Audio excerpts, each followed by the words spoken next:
Bueno, y nos metemos en nuestra próxima entrevista. Siempre es un placer abrirle las puertas de esta casa y recibirlo al analista y politólogo argentino Claudio Fantini. Estuvo con nosotros a fines del año pasado presentando justamente uno de sus últimos trabajos, La tenue virtud, un libro que de hecho lo trae hoy nuevamente a Uruguay porque lo estará presentando en la Feria Internacional del Libro que se celebra en Canelones, en el Costa Urbana, esta tarde a las 7 de la tarde en ese ámbito y en ese marco. Y bueno, lo robamos un poquito, Claudio. ¿Cómo estás? Un gusto recibirte. Muy buenos días, Danilo. El gusto es mío. Lo mismo, Lorena, Bienvenido. muchas gracias. Me da gusto estar aquí. Fue muy interesante, yo recuerdo con Lorena, con Humberto, cuando te recibimos para hablar de La tenue virtud, un libro que ahora en la previa antes ahí al aire decías, aplica perfectamente a las situaciones que están sucediendo hoy día en la región, en Uruguay, en Argentina, en Venezuela, en la región, ¿no? Así es, porque La tenue virtud es un libro que describe al Uruguay, pero lo describe por contraste, ¿no? Hago una radiografía del barrio donde se encuentra esta casa, que es la casa de los uruguayos.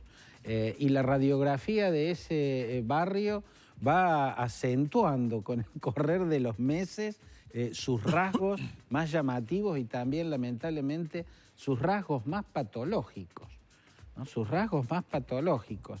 El caso de la Argentina, una deriva económica que todavía no muestra la costa, o sea, se siente perdida en el océano, y con una sociedad que parece avanzar hacia una disyuntiva electoral bastante atroz, tener que elegir al menos peor, ¿no? Porque lamentablemente desde el macrismo y desde el kirchnerismo parecen estar planteando eso. Tanto Cristina como Macri son los candidatos que tienen un mayor piso de votantes propio, pero también son los dos candidatos que más rechazo tienen.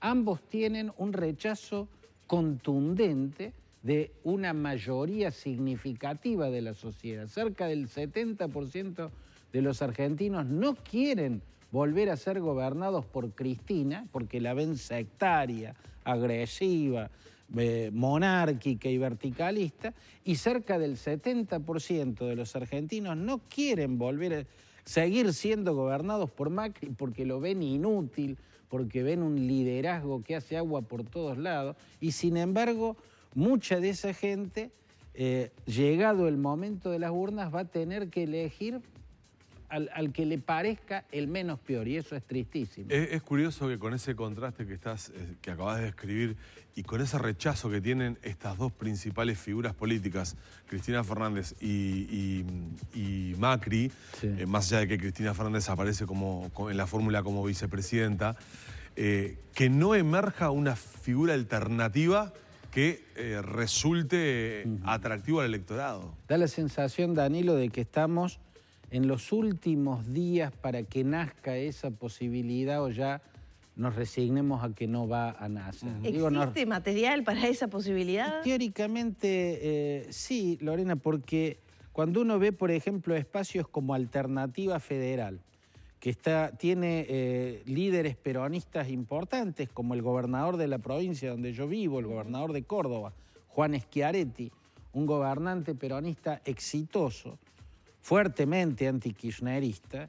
Los gobiernos del peronismo cordobés durante el kirchnerismo fueron casi heroicos porque el kirchnerismo intentaba sofocar a la provincia, asfixiarla económicamente, y sin embargo ese peronismo que gobernó Córdoba logró gobernar al mismo tiempo que estar peleado con Cristina, lo cual era muy difícil. Schiaretti, Miguel Ángel Pichetto, ¿no? Que es un hombre de una razonabilidad poco vista en la política argentina. Sergio Massa, cuyo punto débil es la ambigüedad, la insoportable ambigüedad de Sergio Massa. Nunca se sabe exactamente en qué vereda está, pero hoy por hoy, hasta esta hora, está en Alternativa Federal. Y los socios, que son muy prestigiosos, chicos pero prestigiosos, el GEN, que es el partido de Margarita Stolbizer, una de las grandes denunciantes de la corrupción kirchnerista, el Partido Socialista, que gobierna la provincia de Santa Fe y la gobierna muy bien desde hace muchos años.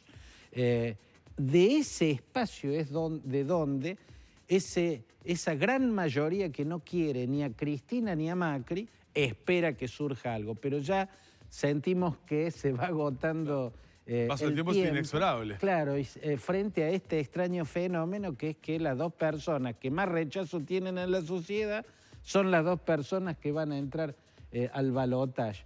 Ahora, hay que decir una cosa respecto a la fórmula, vos señalabas, y vos también, Daniel, la fórmula de Cristina tuvo el efecto sorpresivo y sorprendente. Sorpresivo en el tiempo, porque nadie esperaba que en ese momento... ¿Cómo se da ese casamiento? Bueno, es un casamiento raro y ese es el aspecto sorprendente. Cuando uno está frente a una jugada política sorpresiva y sorprendente, porque no le esperaba en ese momento y porque no le esperaba de esa forma, el primer efecto es pensar que se está frente a una genialidad política, una obra maestra de la estrategia. Después el tiempo va a decir si es una obra maestra o si es un adefesio político, ¿no? Pero de momento el efecto sorpresa fue muy grande. Digo que el tiempo va a decir porque la naturaleza de Cristina es las antípodas de Mandela. Cuando Mandela, con la mayoría absoluta de los sudafricanos pidiéndole que volviera a ser candidato para una segunda gestión, dice que no y bendice a Thabo Mbeki, que fue su primer sucesor. Él no se quedó a hacer el poder detrás del trono, de verdad se fue a su casa. Y Thabo Mbeki fue verdaderamente dueño del poder, aunque llegó a la presidencia de Sudáfrica con los votos de Mandela. Esa no es la naturaleza de Cristina. El instinto político de Cristina es encarnar el poder. Por esté eso en la posición ir a la vicepresidencia, aunque sea... Porque a mí me costó entender también eso, ¿no? O sea, no lo entiendo. No, pero con las cosas que dijo Fernández de Cristina. Porque era un crítico lapidario. Que personas que tuvieron posiciones distintas de repente converjan es hasta bueno y saludable. Pero que personas que dijeron tantas barbaridades de sí mismos de repente converjan es sospechoso. Es sospechoso, ¿no? O sea, de la disidencia al acuerdo hay síntomas de salud política. Sí, claro. ¿No? Del odio al acuerdo hay síntomas de cosa rara, ¿no? Lo que podemos estar viendo puede resultar en un, yo los llamo testaferratos políticos, ¿no? Cuando quien llega a la presidencia no es el dueño de los votos y por ende no es el dueño del poder. El testaferrato político puede ser dócil, como por ejemplo cuando Vladimir Putin hizo que Dmitry Medvedev sea el presidente de Rusia. Sí, Rusia nunca dejó de ver en Vladimir Putin el poder. El que gobernaba era Putin. Claro, pero tenía un límite constitucional y lo puso a Medvedev de presidente. O lo que pasa por estas horas en Italia. El primer ministro es Giuseppe Conte, pero el dueño del poder es Matteo Salvini. Incluso vive sobreactuando, ostentando hasta obscenamente Matteo Salvini ese poder y Giuseppe Conte no aparece por ningún lado, ¿no? La otra posibilidad es que el testaferro político se te vuelva indócil, que es cuando son tipos de fuerte personalidad y son tipos inteligentes. Lo que le pasó a Uribe con Juan Manuel Santos. Claro, con Santos, seguro. Santos llegó a la presidencia con los votos de Uribe. Era el delfín, ¿no? Así es, pero cuando Uribe lo quiso manejar, Santos le pegó un codazo y los gobiernos de Santos fueron con Uribe como su principal enemigo y lo mismo le pasó a Rafael Correa con Lenín Moreno. Pero tú lo estás diciendo, ¿no? Son polaridades, pero que tienen un sustento en votos. No es de la nada ese poder. Así es. Ese poder se lo transfiere la gente que lo sigue. Y ahora Cristina está capitalizando algunas cosas, como por ejemplo la ley de interrupción voluntaria del embarazo, ¿no? Que hay un movimiento social muy fuerte y que ahora ven Cristina, digamos, probablemente como una esperanza para lograr ese objetivo. Yo pienso, Lorena, que el tema de la ley, el debate sobre la ley de interrupción del embarazo va por otro canal Y creo que los dos principales liderazgos, el macrismo y el cristinismo, tratan de valerse, hasta de modo oportunista, de eso, ¿no? Para mí es una inmensa necesidad que salgamos del medioevo y que entremos a una etapa más avanzada y más lógica, donde la mujer pueda decidir sobre su cuerpo, pero sobre todo donde la ley no le imponga nada a nadie. O sea, si el aborto es no punible, nadie está obligado a abortar. La gente que está en contra del aborto no aborta y listo. En cambio, el statu quo actual sí le impone, ¿no es cierto? Entonces, a ese paso que me parece que lo está dando la sociedad argentina más allá de los partidos, incluso más allá de que los partidos intenten montarse en esas olas para sacar provecho. Tanto en el macrismo como en el cristinismo tratan de tener un pie también en cada vereda, ¿no? Una con un pañuelo verde y otro con un pañuelo celeste.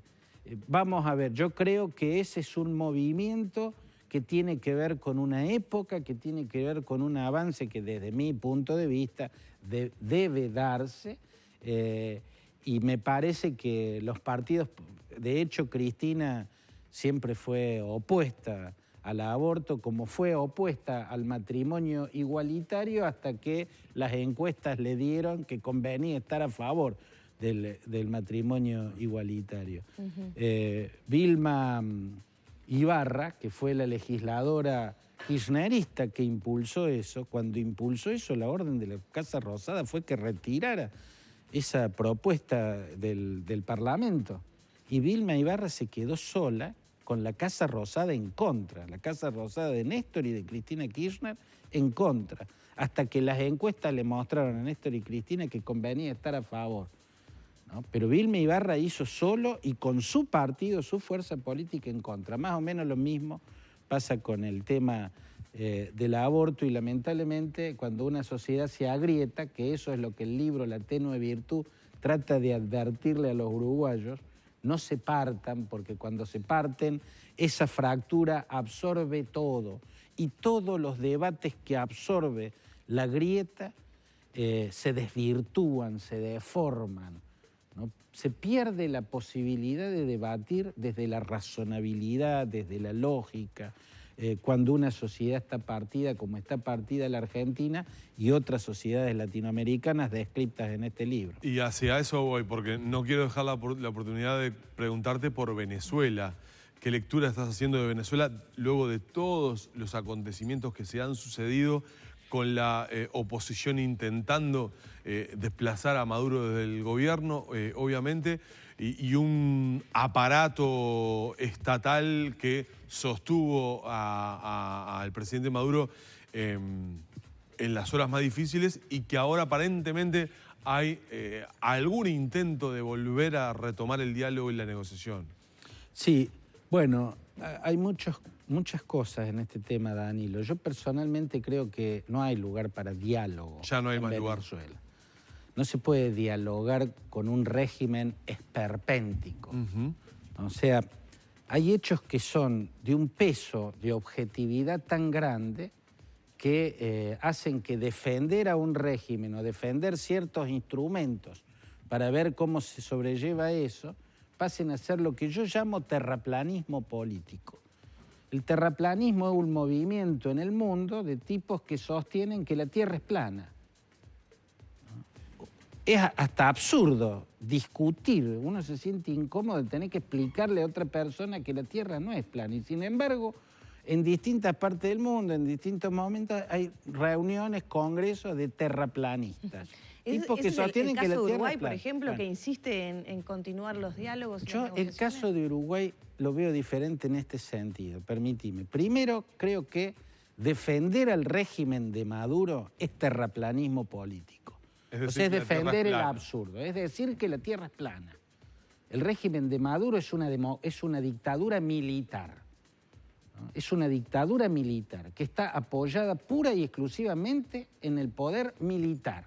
ha deformado el ejército creando un generalato absurdo en su tamaño. Tiene más generales que la OTAN, ¿no? Y son una casta privilegiada con sueldos increíbles. Tiene más de 1000 generales, cerca de 2000 generales. Es absurdo. Esa es la explicación, o buena parte de la explicación del por qué las Fuerzas Armadas respaldan a Maduro. Por supuesto, porque además está lo que ingresan en blanco, siendo la casta que domina el poder, y lo que ingresa en el negro, ¿no? De manejar los negocios con las mafias que explotan ilegalmente el arco minero en la cuenca del Orinoco, de manejar vínculos con el narcotráfico a partir del llamado cártel de los soles, ¿no? Y muchas ilegalidades más. El régimen es riquísimo e impera sobre una sociedad a la que ha vuelto miserable absolutamente, la ha hundido en la miseria. Hundir la economía venezolana es hundir lo inundible, porque es un país que flota en petróleo, pero a diferencia de los países del Golfo Pérsico, que en la superficie tienen arena, porque son desiertos, Venezuela en la superficie tiene un paraíso tropical y está en el Caribe. O sea, Venezuela tiene todo. Venezuela es un país naturalmente rico y haberlo hundido en la pobreza, haber quebrado ese estado es un récord. Con 5 o con más de 3 millones de personas en una diáspora de dimensiones bíblicas, es absurdo, es inmoral defender al régimen de Maduro. Yo no creo que el gobierno uruguayo haya defendido al régimen de Maduro. Yo creo que el gobierno uruguayo busca una alternativa que yo también apoyo, en el sentido de que yo no creo que la solución sea militar. No pero creo que la tampoco solución el diálogo, sea... entonces. No, lo que pasa es esto. Yo estoy en contra del diálogo. No estoy en contra. Yo creo que a esta altura no hay lugar para diálogo. Pero que no haya diálogo no quiere decir que no haya negociación. Yo creo en la negociación. Bien. Creo que cuando Uruguay y otros países hablan de diálogo, en realidad están diciendo negociación. ¿Cuál es la diferencia entre el diálogo y la negociación? Diálogo, como la palabra misma lo dice en su etimología, implica la existencia de más de una razón, la existencia de más de un logos. Y un logos es una razón, ¿no? Donde hay una sola razón, en el templo, hay monólogo, una razón, un logos. Si hay diálogo, quiere decir que yo parto de aceptar que frente a mí hay otra razón que no es la mía. Entonces puedo dialogar, puedo buscar la razón a partir de aceptar las otras razones. En el caso de Venezuela no hay dos razones. A mí la oposición venezolana me parece decadente, yo la critico desde hace muchos años, pero no puedo comparar esa oposición, amén de sus fragilidades y sus puntos oscuros, con un régimen criminal y esperpéntico que ha producido una diáspora de dimensiones bíblicas. No se puede comparar. Con ese régimen no se puede dialogar, solo se puede negociar. ¿Qué se puede negociar? Una salida, por ejemplo. ¿Cómo se van del poder? Ajá. Eso es lo único que se puede negociar. ¿Cómo se van del poder?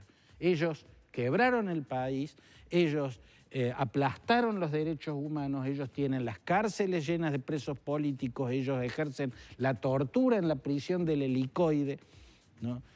Con ese régimen, un régimen militar calamitoso y criminal, no hay nada que dialogar. Hay todo por negociar, pero lo que se negocia es la salida. El tema es que hay que negociar impunidad, con el gobierno eso es de lo que hay que Maduro hacer. y con buena parte del generalato, porque también están incluidos Sí. en muchas de las cosas que estás diciendo. Claro, lo que intentó hasta acá Guaidó es negociar con el generalato, ¿no es cierto? Partir al generalato, hacerle ver que, bueno, miren, van a tener impunidad, no vamos a investigar sus vínculos con el narcotráfico, no vamos a investigar las violencias. Es terrible decir esto, pero peor es la continuidad del régimen. Peor es la continuidad del régimen. Intentó partir el generalato, hasta acá no lo logró. Cada intento fallido de partir el bloque militar fue una mayor debilidad para el liderazgo de Juan Guaidó, ¿no? Primero lo intentó con su propia asunción del cargo de presidente encargado. Luego con el intento frustrado de ingreso de los camiones con alimentos y medicamentos desde Cúcuta, en Colombia, del estado brasileño de Roraima, y desde la isla de Curazao. Tampoco lo pudo hacer. Ahora, con la liberación de Leopoldo López, ¿no? Y porque tenían un dato, que es que Padrino López, que es el ministro de Defensa, ¿no? Y la cabeza de la pata militar, que es la pata más grande de todas en ese régimen, tenían el dato de que Padrino López lo iba a dejar caer a Maduro. Bueno, finalmente eso no ocurrió. Yo creo que ahí se vio la torpe política exterior de Donald Trump, con tipos como John Bolton, como Elliot Abrams. Bueno, esos tipos solo pueden llevar a estropicios, como lo hicieron en su momento en el caso de Irak. Bolton fue el ideólogo de la mentira de los arsenales de destrucción masiva de Saddam Hussein, ¿no? Que fueron desmentidos por las inspecciones que hizo el experto sueco Hans Blix, y así todo mantuvo esa mentira, y ahí está todavía el agujero negro iraquí. Amén de que el régimen de Saddam era un régimen criminal y psicópata, bueno, la solución militar no era la mejor de todas. Y Elliot Abrams tiene antecedentes como haber ideado el Irán Contras, que fue venderle armas clandestinamente a Irán para mandarle el dinero a los contras nicaragüenses, cuando el presidente era Ronald Reagan. Entonces, esos tipos no pueden arreglar nada, y Venezuela es una muestra de la ineptitud terrible y pavorosa del gobierno de Donald Trump. Pero a la vez también es una muestra de que se trata de un régimen militar, y que si hay tantos generales y coroneles, miles para colmo, que tienen ingresos formidables, que son parte de una casta privilegiada, ¿no? Y que para ellos es salir del palacio y la riqueza para ir a la cárcel.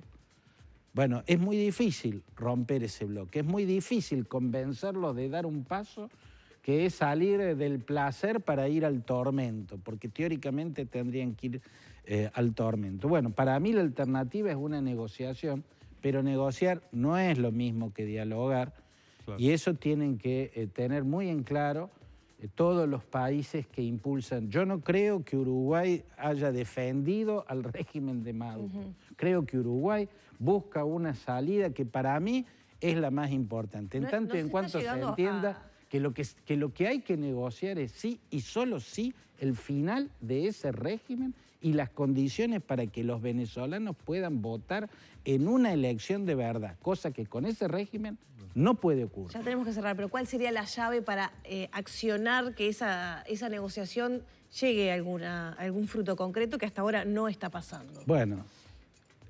desgraciadamente es el riesgo de una acción militar. Sin esa amenaza de por medio, nadie va a bajar su arma. O sea, si no me están apuntando de acá, es muy difícil que yo baje el arma con la que te estoy apuntando a vos. Y por otro lado, la máxima presión internacional posible. Yo siempre sostuve que Donald Trump al tema Venezuela tenía que negociarlo con China y con Rusia fundamentalmente, ¿no? China y Rusia son, además de hecho, los dueños de Venezuela, porque es un régimen que por su ineptitud pavorosa terminó entregando los resortes claves y estratégicos de su economía a estas dos superpotencias, sobre todo a China. No puede Trump pretender que China se retire si no le garantiza que va a preservar todo lo que ganó en estos años de ineptocracia en Venezuela. Yo creo que las claves están en el exterior y en hacerle entender a un régimen criminal que su única posibilidad es la puerta de salida y que eso es lo que tiene que negociar. Muchas gracias. Claudio, gracias a ustedes. Un gusto como siempre, ¿eh? El gusto es mío y aprovecho para rápidamente invitar a vuestra vastísima audiencia, además sé que lo es, esta tarde a las 19 horas en Costa Urbana, en el marco de la Feria del Libro que hace la Intendencia de Canelones. Vamos a dialogar con Raúl Ponce de León de Radio Sarandí sobre lo que planteamos en el libro La tenue virtud, que es dialogar sobre Uruguay, Argentina, Brasil, Uruguay y el mundo que lo rodea. Un placer escucharte todos los sábados por Sarandí, por supuesto, y tenerte esta mañana por acá. No, muchas gracias a ustedes, Dani. Cerramos la entrevista por acá con Claudio Fantini.